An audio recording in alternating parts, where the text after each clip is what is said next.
Sure, Massimo. It's exciting to be able to show the work here because we have this beautiful panoramic screen, and I tend to work in very wide imagery that requires an unusual settings to look at them, very wide computer settings, multiple video screens, so it's a tremendous chance here at Brown to show this work.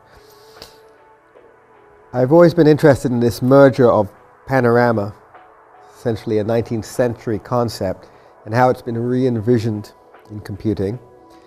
And what happens when you merge panorama with maps and with video to create dynamic panoramas that you can imagine walking in the way that maps allow you to imagine walking into spaces. So there's a way that looking at a map and looking at a panoramic photograph or panoramic setting merge as different ways of thinking about what I consider a spatial practice of walking or navigating.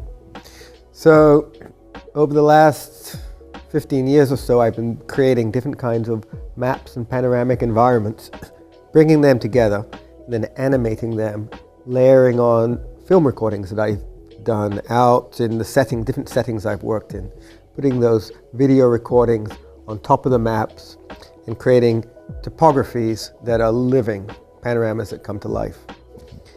So it's very exciting to be able to show that here, and I would like to talk specifically about the project I'm working on now, which is a project I began in the Delaware River, which is the largest industrial center in the East Coast of the United States.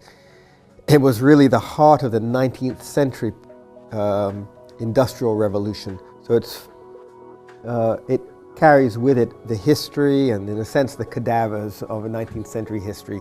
The decaying buildings, the old tanks, the docklands that are now just posts of wood sticking up.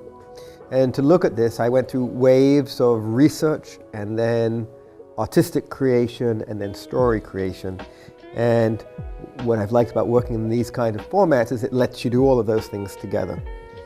So I went out in the Delaware River beginning the research on kayak. I boated up and down the river, took photographs, and I did the entire stretch from the very top of the estuary where the tidal waters come at Trenton, past the cities of Florence and Burlington and Bristol and Philadelphia and Camden, down into where the estuary waters get very wide and there are lots of big tanker ships, oil tanker ships, Marcus Hook, Paulsboro, Wilmington, and out in toward the tip of the estuary, Cape May and Cape Henlopen, with their two lighthouses where the ships head out to sea.